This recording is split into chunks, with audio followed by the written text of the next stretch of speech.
Buenas noches.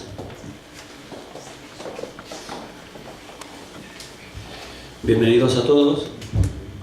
Os agradecemos vuestra presencia y para todas las personas que nos visitáis por primera vez, os diremos que la misión de esta sala cultural es la de dar a conocer y promocionar obras culturales indistintamente del formato en el que hayan sido creadas. Aunque hasta ahora lo que hemos venido presentando han sido libros, como el caso que hoy también nos ocupa, no descartamos en un futuro presentar discos, exponer cuadros u obras gráficas.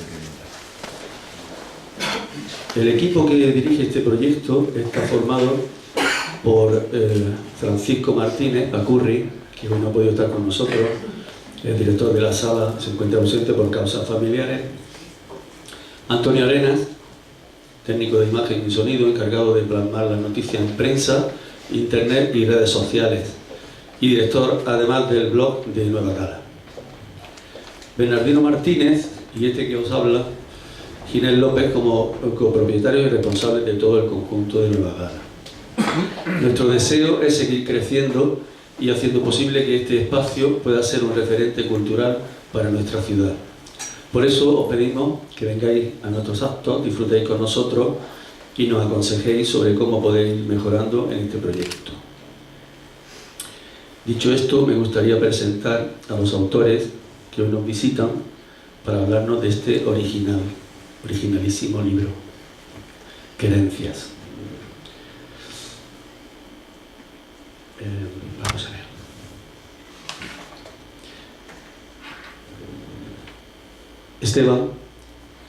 Agustín Esteban y Miguel Fuentes. Miguel Fuentes es granadino de Fuentevaqueros, Agustín Esteban es de Barcelona, de la cosecha del 52, extraordinaria cosecha. Sus pasiones de ambos son la poesía, la escritura, los toros y la etiqueta negra y pata negra. Antes de pasar la palabra yo a nuestros invitados, quería decir dos cosas. Bueno, primero sobre el libro, Querencias, que se van a encargar ellos de desgranarlo completamente. Yo solo quiero hacer un apunte. Quiero decir que hacer estos versos cortos, hacer que estos versos cobren sentido y sean capaces de plasmar una imagen, de escribir un tercio o sentir el miedo, se me antoja más difícil que escribir las letras de Paso Doble tan unidos a la fiesta como por ejemplo Viva el Paso Doble o El Hijo del Ganaero. De modo que enhorabuena porque creo que está muy bien conseguido. Nosotros queremos que el acto se desarrolle de una forma no académica ni riguroso, lo que queremos que sea divertido. Si en algún momento queréis participar, solo levantáis la mano, os pasamos el uso de la palabra y así lo hacemos más ameno y participativo. Bueno, pues yo os voy a dejar con Miguel y Esteban, para los que pido un fuerte aplauso.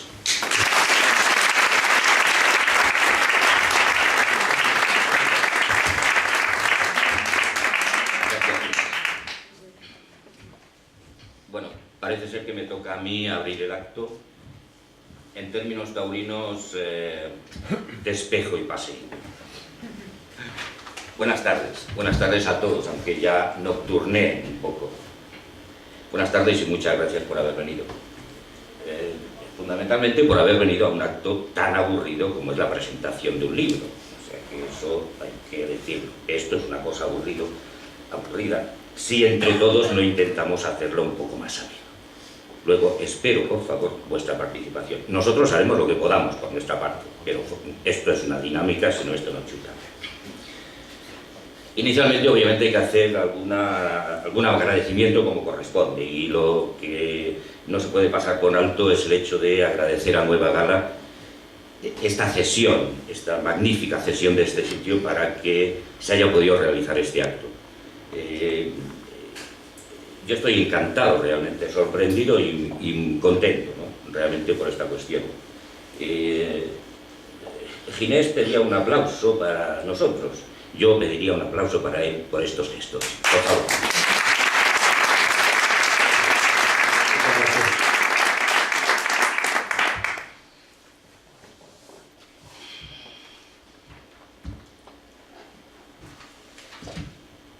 No voy a agradecer nada más de momento. Luego ya veremos. Yo también quiero agradecer, sumar a los agradecimientos que ha hecho mi compañero y amigo y responsable de la mitad de este libro, A. Esteban, catalán de cuna y ya granadino de piel. Presentar un libro de este pelo, lombardo para las señas, en los tiempos que corren, además de poesía japonesa y temática taurina, o somos no inconscientes o tenemos más valor que guerra, nunca lo han dicho. Abrimos plaza, alguacilillo, caballo y despejo, ya el paseillo. Este libro tuvo un comienzo poco ambicioso. No pretendíamos en ningún momento que llegara a formar parte de un libro, que tuviera otra forma. Fue un tiempo en que nos intercambiábamos vía email algunos haikus de todo tipo. Haikus que fuimos centrando en el tema taurino, tema que a los dos nos atrae especialmente. Los dos compartimos la afición a la poesía y a los toros. Cuando la cantidad y la calidad de los poemas fue aumentando, nos planteamos que lo que estábamos escribiendo tenía posibilidad de convertirse en libro. Y fuimos seleccionando los mejores. Muchísimos se quedaron como desechos de tienta. Y finalmente quedaron los que conforman este libro. Tenemos el honor de brindar este libro al juicio del respetable. Va por ustedes. Va por ustedes. Entrando en materia, que para eso es para lo que estamos aquí. Yo, como decía alguien, yo he venido aquí a presentar mi libro. Pero no se puede decir he venido aquí a presentar mi libro. He venido aquí a presentar nuestro libro. Nuestro libro es el plural más exquisito. Un señor que sabe mucho de estas cosas, que se llamaba Serrat I el Sabio, Juan Manuel Serrat I el Sabio, decía una cosa muy divertida, que supongo que a todos nos suena. Decía, refiriéndose a ese nosotros, decía, lo tuyo es nuestro y lo mío de los dos. Y esto es esto. Estamos aquí justamente para presentaros ese libro. Un libro sobre el toro y la tauromaquia, escrito en verso, un verso un poco raro, eso sí, que se llama haiku, y la mayoría seguramente no habéis oído hablar. Es igual. El haiku es un verso que nace en Japón, se cultiva allí, pero bueno, ya hablaremos luego de haiku si queréis que hablemos. Escribir un libro, sea del tipo que sea, como cualquier acto de creación, implica placer, ilusión y sufrimiento por partes iguales. Los que son padres, y fundamentalmente las madres, identificarán muy bien el sentimiento, ya que, salvando las distancias, se asemeja mucho a ese tiempo de gestación en el que va a nacer un nuevo hijo. Un poeta incluso dijo eso de que escribí en los árboles, planté a un hijo y tuve un libro, y sin embargo también moriré. Parafraseando eso de que uno ya se puede morir si ha tenido un hijo, ha plantado un árbol y ha escrito un libro. En ese sentido, pues hoy es el día del alumbramiento, o sea que hoy es el día del regocijo.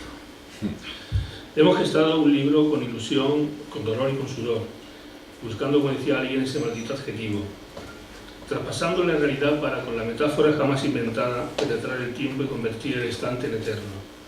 En definitiva, madres, poetas, amigos, en última instancia, detener el tiempo, es decir, trascender. Alguien habló para decir que la vida solo tiene sentido para ser escrita. Escribir un libro es, además de otras muchas connotaciones, un intento de establecer un diálogo entre el autor o los autores y la sociedad. Una fórmula para intentar erradicar ese estigma existencial endémico, la soledad. Estado que acompaña al ser desde el momento preciso del nacimiento y que acaba persistiendo hasta el mismo momento de la muerte. El gran Margarit dice: el objetivo de la poesía, tanto de quien la escribe como de quien la lee, es alcanzar cada uno su propia manera de hacer frente a la soledad. Y Gerardo Diego dedica esta décima a la soledad del torero. Dejadme solo. La espada dibuja un arco preciso y expulsa del paraíso la cuadrilla avergonzada. Solo, soledad cerrada, solo, soledad abierta, al solo cielo, a la puerta, de la gloria que no olvida, porque es soledad la vida, y la muerte está bien muerta. Desde la soledad, imprescindible para la labor poética, el escritor se enfrenta a la vacuidad, a un infinito deshabitado y al horror del folio de una blancura gigantesca y tenaz. Frente a esa explícita situación, frente al vacío, surge la imperante y antropológica necesidad de formar parte de él. Busca el poeta diluir entre el mundo su angustia y escribe. El poeta, nihilista en esencia, no conoce otro recurso. Conecta, se disuelve y habla en el lenguaje que le es propio, el poema. E intenta el diálogo con los demás bajo esas premisas. La labor del poeta, sí, no es la verdad, no son las esencias. La poesía, en definitiva, no es otra cosa que búsqueda de la belleza. Otro poeta decía, no existe la verdad, solo existe el poema. Ese nihilismo, propugnado por los sofistas, habla del no ser de las cosas, de la renuncia al conocimiento objetivo, por cuanto que nada existe, y en el supuesto de que algo existiera, no podría ser conocido. Ese es el ámbito en el que se mueve el poeta. No sería este mal momento para recordar a una poetisa a la que ambos rendimos culto, Wisława Szymborska, fallecida hace muy poquito y premio Nobel de Literatura del 96. Es Szymborska uno más de los poetas que opta por el aislamiento, la reflexión filosófica y ética, y toma distancia de los debates concretos, siempre tiñendo de su peculiar humor sus indagaciones poéticas sobre el espíritu humano individual. Humor, cinismo y búsqueda son las formas poéticas generalizadas, como el frugal consuelo frente a la soledad. Y un muy cortito poema de Szymborska para glorificarla y a la vez ilustrar, en la medida de lo posible, lo que les estaba diciendo. Se me seca la boca. Cuando pronuncio la palabra futuro, la primera sílaba pertenece ya al pasado. Cuando pronuncio la palabra silencio, lo destruyo. Cuando pronuncio la palabra nada, creo algo que no cabe en ninguna no existencia. Si nos fijáramos en las biografías de tantos, veríamos esas inequívocas querencias a las que antes hacía mención. Samuel Beckett, Idea Vilariño, Pessoa, Joan Margarit, Jacques Kerouac, Juan Carlos Mestre, Michel Onfray, Juan Germán, José Hierro, Bukowski y mil más, para no extendernos, viven o han vivido en esa soledad sonora y fecunda. Libertad y dignidad son las patas suficientes e imprescindibles para sentirse vivo. Y os aseguro que los poetas estamos vivos. La soledad digna, no nos olvidemos, es uno de los mayores ejercicios de libertad. Por eso tenemos la convicción de que la literatura enseña todo aquello que la escuela esconde. Aunque hay que reconocer que son malos tiempos para la lírica, pero eso ya lo dijo Samuel Beckett hace mucho tiempo. Bertolt Brecht, perdón, no Beckett, Bertolt Brecht. Sí, no es este ciertamente un libro al uso. No es además prosa y siendo poesía no es el confortable soneto. Sin embargo, el escritor tiene la obligación de ir contracorriente si quiere conquistar territorios a la imaginación. Escribir un haiku, encerrar 17 sílabas, parece como mínimo un anacronismo estético, pero nada más lejos de la realidad. El haiku concentra todo aquello que rezuma, mucho más que lo dicho y lo no dicho. Es la pequeña hueva de esturión que al explotar en la boca inunda los sentidos de ensoñaciones marinas, la esencia del perfume que se derramará por toda la estancia al abrir el pequeño frasquito, el guiño cómplice del anciano que al cerrar su ojo te abre la biblioteca de sus andanzas. No es una estupidez verbal concentrar infinitos en instantes. Los matices. El deleite de las experiencias intensas no necesitan más allá de 3 versos que, estructurados con 5, 7 y 5 sílabas respectivamente, generan una sonoridad no rimada e inigualable. El haiku, como casi toda la literatura, no condena, sino al contrario. Entre las paredes de su escaso contenido, los perfiles de un continente inexplorado. Escribir un haiku, recibir los versos a portagayola, parando, templando y mandando. 3 condiciones indispensables para una buena faena. 3 estrofas componen el haiku. 3 son los toreros que componen la terna. Los tercios de la lidia son 3. Y el mayor triunfo que recibe el matador son 2 orejas y rabo. Expresar una Verónica, 2 puyazos, un quite, 3 pares de banderillas, 5 naturales, la suerte suprema o cómo la Murilla pone un punto final a una faena. Como digo, expresar esto con 17 sílabas tiene el riesgo de que te coja el toro y algún revolcón nos ha pegado el morlaco. Más de uno. Es un libro humilde, pequeño, hasta controvertido en su temática. Sin embargo, la verdad del poeta nunca va a coincidir con la verdad de los que reparten el oro. Un libro que, es cierto, habla de toros, de un acontecimiento popular en nuestro país, aunque quizá parezca lo contrario. Hemingway habló de él, también Lorca, especialmente en la alusión a la que era la fiesta más culta del mundo. Pero no sé si hay que hacerle mucho caso a Lorca, porque no lo conoce nadie. Más cercanamente, Vigas Luna, Berlanga, Pedro Almodóvar, Antonio Gala y muchos otros. Y si habláramos de pintores, con citar a Barceló, que es la modernidad pictórica por excelencia, tendríamos bastante. Luego, el toro y sus implicaciones están muy vivos en nuestro país. Existen cientos de peñas taurinas, se hacen reseñas periodísticas, se retransmite en televisión, hay programas de radios específicos y nuestra cultura cotidiana está llena de alusiones taurinas. Verbigracia. Hasta el rabo, 2 toros. Hay que coger el rabo, hay que coger al toro por los cuernos. Donde esté una buena corrida, que se quita el fútbol. Y también los toros. Para torear y para casarse hay que arrimarse. Ver los toros desde la barrera. Suerte al toro. Y un montón más. Hasta existe una cátedra. No es una cuestión baladí. Tenemos al toro en casa. Y repito, es cierto. Este libro habla de toros, de taurología, de mitología, incluso de teología. De lances, de un torero, pero fundamentalmente habla de cómo se nace inocente. Habla de fuerza, habla de educación, de lucha, de cómo sangramos, de dignidad, de elegancia, de cómo reímos, de seducción, de enamoramiento, de cómo afrontamos las jornadas que da la vida. Habla de dignidad, de casta, de valor, de amor y también, claro está, de la tragedia que es morir. En definitiva, habla de la vida y de la muerte, como casi todos los poetas. Por los toriles, placenta, polvo y toro, soplo de vida. Este es uno de nuestros haikus.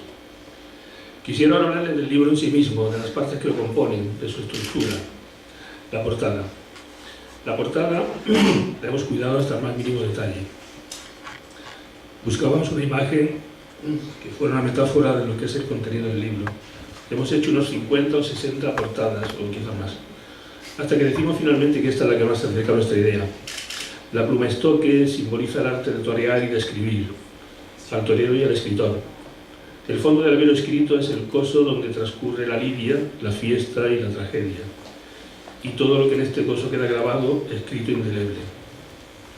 Tintineantes, murillas jaezadas, cárcava huella. Este es otro de nuestros haikus. La gota de tinta sangre, que sale de la pluma estoque, simboliza el esfuerzo. Y las hojas secas son 2 otoños aquí presentes. 2 otoños. El interior está compuesto de 130 y tantos haikus estructurados en 3 tercios. Estamos hablando de toros. Primer tercio, mitología o los ancestros del toreo. Segundo tercio, sobre lances y suertes de la lidia, el paseillo, los pases de capote, el brindis, las baterillas.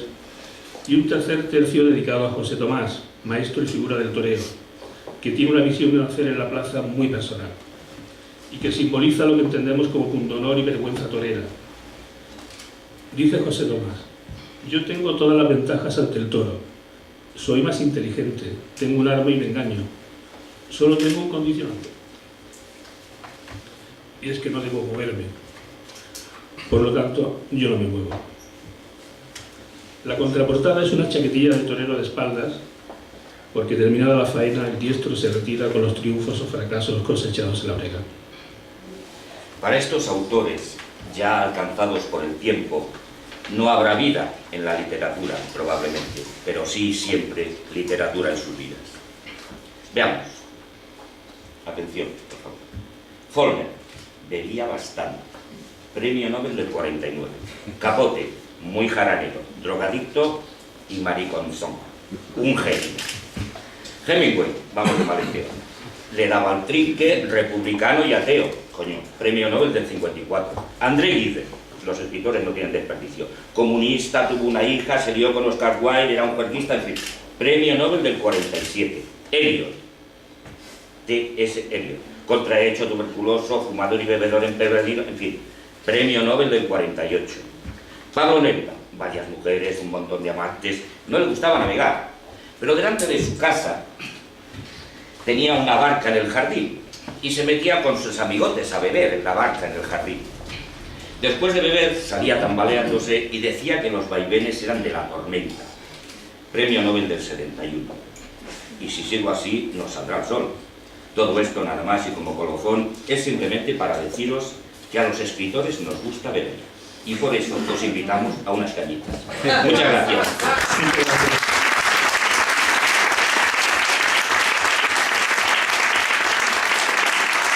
Bueno, sí, tenemos que dar una oportunidad si alguien quiere preguntar. Claro, algo. estaría muy bien. Una pequeña rueda de preguntas, por si alguien quiere preguntar. Yo quiero preguntar algo también. Los haiku, pregunta. ¿Los haiku siempre llevan el título del verso central? Nunca, nunca. Esto es una manía que nos entró, sí, perdón. Esto es una manía que nos entró en otro libro anterior que ya habíamos escrito de haikus. Bueno, había escrito yo y después, en fin, eso se complicó un poco. Y entonces me pareció que ese verso intermedio, el segundo verso, que es el verso largo de las 7 sílabas, definía un poco, o a mí me gustaba porque es la estructura central del verso. Entonces me dio por numerarlos y por ponerles ese título, que en definitiva los haikus jamás no llevan ni numeración ni definición, no llevan absolutamente nada. Los haikus son asépticos en tal caso. Ni título entonces Ni tampoco. título, ni título, jamás. Es decir, ni están titulados ni están numerados. Nosotros no hacemos haikus japoneses, hacemos haikus mediterráneos, estamos hablando de toros, y los haikus realmente están vinculados a la naturaleza, a los animales, en fin, estos entornos muy vinculados a la naturaleza. En definitiva, nosotros hacemos haikus por la estructura poética, pero hacemos haikus desnaturalizados, para entendernos. Hacemos haikus sobre lo que sentimos nosotros. El japonés sentirá que la tarde después del Fukuyama le sube la... En fin, nosotros hablamos de todo. Nada que ver. Bueno, la técnica para ir creando los poemas, vuestros haiku en el libro, ¿cómo ha surgido? ¿Alguno de vosotros tenía la idea, la plasmaba y el otro la perfilaba, o surgían 50%, 50-50? No, Alguien remataba la faena. Sí, cada uno hacía su haiku. Entonces lo que hacíamos es que nos enviábamos el haiku pues vía email, a través de internet, y lo discutíamos. Es decir, pues yo le decía, oye, pues a mí el tuyo no me gusta, y él me pone el tuyo tampoco. Pues bueno, esto es un desecho de tinta y ya lo retomamos más tarde. Y poco a poco íbamos haciendo, intercambiando y discutiendo los haikus. Es decir, pero prácticamente en la totalidad cada uno hacía el suyo. Es decir, los haikus ahí, salvo algunas contadas excepciones que hayamos hecho como a medias o hayamos modificado uno el del otro, todos son personales, cada uno ha hecho el suyo. Mucho intercambio de cualquier manera sobre no el haiku en concreto, sino el concepto genérico de lo que buscábamos, ¿no?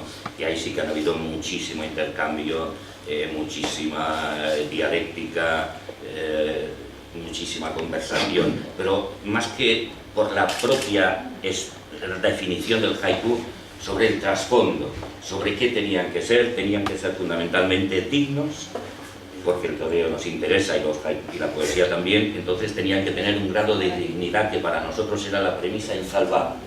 Estos haikus tienen que estar a la altura de estas dos cuestiones, del toreo y del haiku. La cuestión primordial era dignidad, esa era la cuestión primordial que subyacía en todo. Si esto no nos parecía digno, desecho de tinta.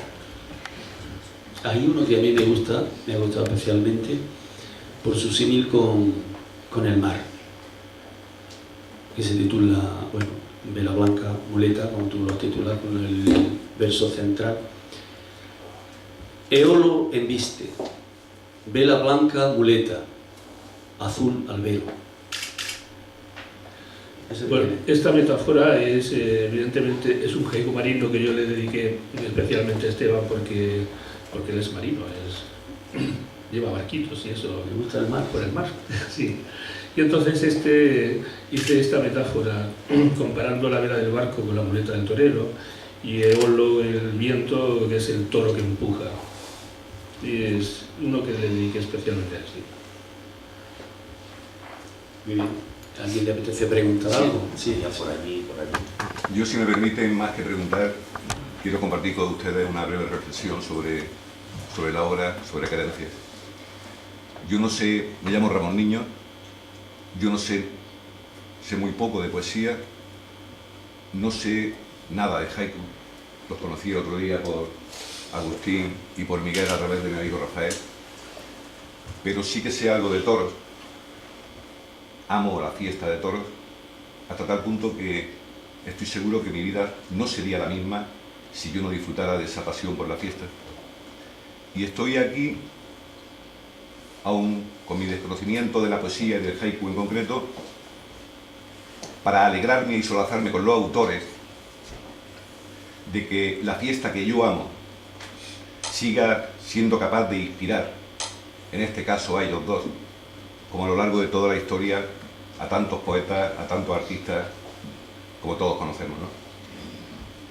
Hacía alusión Agustín antes a García Lorca, diciendo que había dicho que era la fiesta más culta del mundo y que no sabía si había que hacerle caso a García Lorca. Y también Ortega y Gasset dijo que la historia de España sería imposible conocerla si no se conoce la historia de la tauromaquia, aunque en este caso tampoco sé yo si hay que hacerle mucho caso a Ortega. En cualquier caso, el venir aquí y el sentirme orgullosísimo ya de ello y permitirme que quiera gozar de vuestra amistad es porque se demuestra una vez más que los aficionados a los toros somos gente que, a diferencia de lo que piensa una mayoría quizá no muy instruida, somos gente que afortunadamente ni escupimos por el colmillo ni llevamos faca en la faltriquera. Decía Marcel Proust, no sé si se pronuncia así, que el explorar no era encontrar caminos nuevos que ver, sino quizá ver los caminos ya existentes con otros ojos. Y eso es, bajo mi punto modesto de vista, lo que hacen Agustín y Miguel y Agustín, que tanto monta, y dicho en Granada con mucho más sentido todavía, en su libro Carencias. Yo quiero felicitarles por la valentía con la que está cayendo con la fiesta, y sobre todo si tenemos en cuenta que uno de los autores es catalán, e invitarles a que sigan por ese camino. Solo, y como no se trata de estar de acuerdo en todo, el otro día cuando yo tuve la suerte de conocer a Miguel, a Esteban y a Miguel, me decía Miguel que era un libro que se leía muy pronto, en 15 minutos. Y no es un libro, bajo mi punto de vista, para leerlo pronto, sino para sentirlo, para vivirlo y gozarlo, quizá para sufrirlo también. Como se vive y se siente y se sufre y se goza, se me ocurre el amor, el arte, el vino, las mujeres y los toros. Muchas gracias y a vuestra disposición. Muchas gracias. Muchas gracias.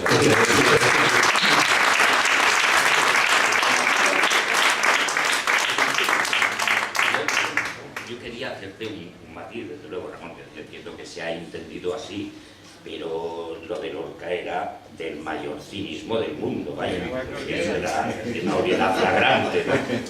Es decir, si uno no le hace, si un poeta no le hace una reverencia a Lorca, es que ni es poeta ni nada.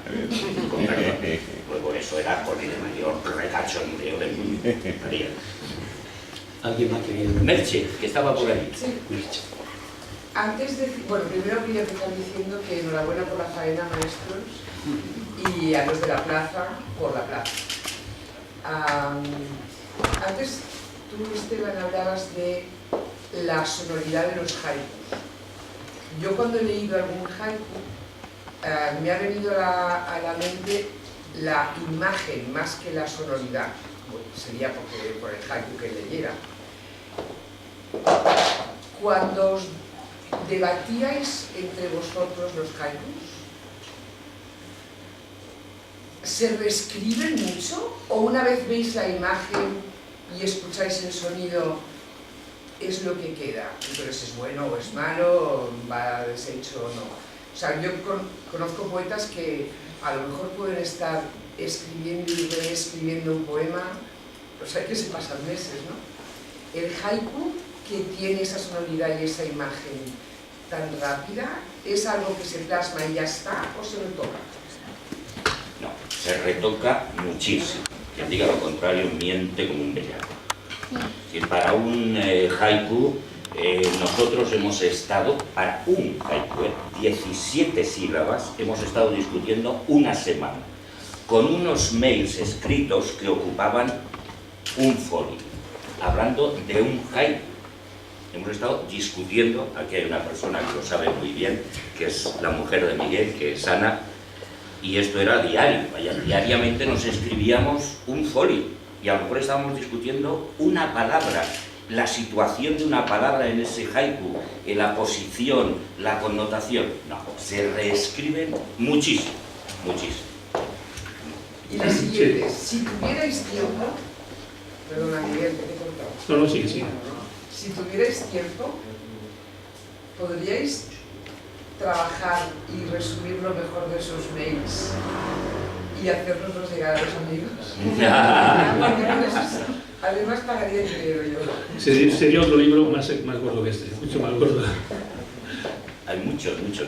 Fueron, no sé, en total, ¿cuánto? ¿8 meses? ¿O un parto, seguramente? 9. Sí, 8 o 9 meses fue lo que tardamos. Yo pensaba que se habían enamorado o algo así. Un poquito de criba, ¿eh? No... Se retoca muchísimo porque encontrar la palabra justa, exacta y con el número de sílabas que tiene que tener es muy complicado. Porque igual encuentras la palabra, pero es grande o es pequeña, que no encaja. Entonces tienes que buscar la que encaja. Y cuando encaja, pues igual la siguiente ya se ha desencajado y tienes que buscar otra para la siguiente. Quiero decir que es 17 sílabas dan muy poco juego para tener luego el recorrido que tienen las 17 sílabas, que tiene que ser muchísimo. Eso es muy difícil, muy complicado. Miguel, perdona, entonces vosotros cuando trabajabais con el diccionario de la Real Academia, con el diccionario de sinónimos, ¿no? Por supuesto. Claro. Y con la Wikipedia, ¿no? También, Sí, todo. también. Todo para buscar sinónimos para... Pero yo te diría que no solo un diccionario de sinónimos, yo trabajaba con 3 diccionarios de sinónimos, más uno online. Sí, me lo creo. Con Yo 3 para buscar- diccionarios de sinónimos diferentes, y me precio de tener libros de consulta razonablemente buenos. La RAE, por supuesto, los 2 tomos de la RAE, 3 diccionarios de sinónimos y todo lo que estuviera online.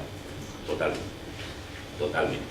Pero es que muchas veces tienes que recurrir a la metáfora difícil, muy difícil de comprender, como no vayas al diccionario, pero es que no cabe otra posibilidad. Si quieres expresar esa imagen que transmite el haiku, tienes que poner esa metáfora a riesgo de que el lector también tenga que coger el diccionario para enterarse un poco de lo que quiere decir. Pero bueno, es un juego bonito, yo entiendo que eso forma parte de que el lector haga propio su haiku y lo reedite de alguna forma para que a él le sirva a él. Es decir, nosotros escribimos el nuestro y el lector lee el suyo. Eso se pretende. Hay una cosa interesante con esto de trabajar con las palabras, ¿no? En 17 sílabas tienes que decir un montón de cosas, o en tal caso sugerir un montón de cosas. El lenguaje es una cosa preciosa. Me acuerdo ahora de un escritor que decía que la gente en general estamos poco en contacto con el placer, ¿no? Que el placer es escaso, es efímero, hay poca vinculación con el placer. Sin embargo, los escritores tienen un privilegio bestial. Están totalmente en contacto con la palabra y eso al escritor le genera placer. Es decir, el escritor es un privilegiado, absoluto privilegiado, porque disfruta con la palabra. La palabra, el lenguaje, tiene una cosa divertida. Por un lado acota, define muchísimo, y por otro lado, a la misma vez, amplía todo lo que se quiera. Una misma palabra tiene 14.000 acepciones o define precisamente. Y si a eso le añadimos en sí mismo la concepción del lenguaje, Si a eso le añadimos eso metido en una metáfora, entonces obviamente las capacidades se multiplican terriblemente, ¿no? Entonces, en 17 sílabas puedes meter muy poco o muy mucho. Puedes jugar con el lenguaje, puedes jugar con la metáfora, puedes jugar con la ensoñación, puedes jugar con la sugerencia. Es un juego, en definitiva, cansadillo, pero muy divertido, muy divertido. Valente dice, tiene una frase sobre las palabras, que dice, la poesía tiene una relación casi carnal con las palabras. Eso define bien lo que busca el poeta con las palabras. Esa es la poesía, ¿no? Esa carnalidad con el lenguaje. ¿Más preguntas? Anda. Los caballeros, venga, adelante. Pepe, ¿Qué significa haiku? Diego. Explícaselo, Miguel. Haiku, exactamente la traducción no la sé, fíjate. Haiku es un tipo de poesía, como puede ser soneto. Soneto pues es un tipo de poesía igual que es haiku, puede ser una décima o una... Define un tipo de poesía que son 17 sílabas entre versos.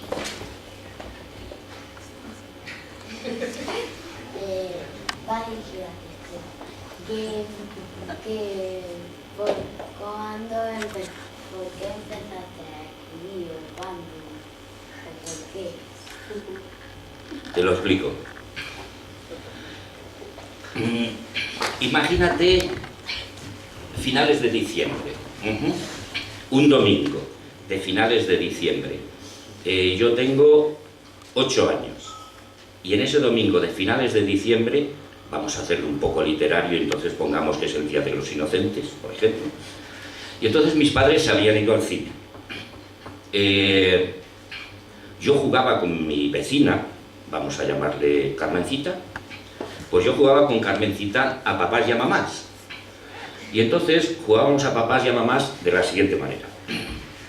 Nos poníamos los dos encima de la cama de mis papás, nos poníamos mirando al techo, no decíamos nada, y eso ya era jugar a papás y a mamás. Totalmente.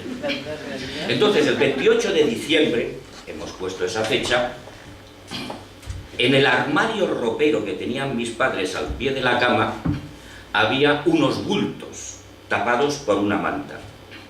Y parecía que en ese bulto había un manillar de una bicicleta. Y esto ya lo dijo Palguel, la mejor manera de vencer a la tentación es caer en ella. Luego yo caí y miré para arriba. Y efectivamente, allí estaba la bicicleta. Ese día yo descubrí quién eran los Reyes Magos. Vamos a decirlo bajito. Y entonces, yo aparte de eso, descubrí que mi amiga Carmencita desde aquel momento era mi mujer. Porque la mujer es con la que se comparte cama, algunas perversioncillas y descubrimientos. Eso era la mujer. Y entonces yo empecé a escribirle con 8 años. Yo no había leído poesía en mi vida, yo leía a Quintín, como todo el mundo, y el catecismo un poco antes, nada más. Y entonces yo empecé a escribirle a mi mujer, que era mi vecina, y empecé a escribirle poemas de amor, cartas de amor y todo esto. Y así empecé a escribir. También es cierto que desde entonces tengo 3 actividades frustradas. La de escritor, la de marido y también hay que decir, obviamente, la de tímido, porque no le di ni una sola de las cartas ni uno solo de los poemas. Entonces, ni escritor porque no lo era, ni marido porque no se enteró, y la de tímido porque sigo ejerciendo incluso ahora. Ahí empecé a escribir, con 8 años, a mi vecina Carmencita. Muy bien, pues si no hay más preguntas, pues pasaremos a tomar una copita, si os parece. ¿De acuerdo? Pues venga, un aplauso.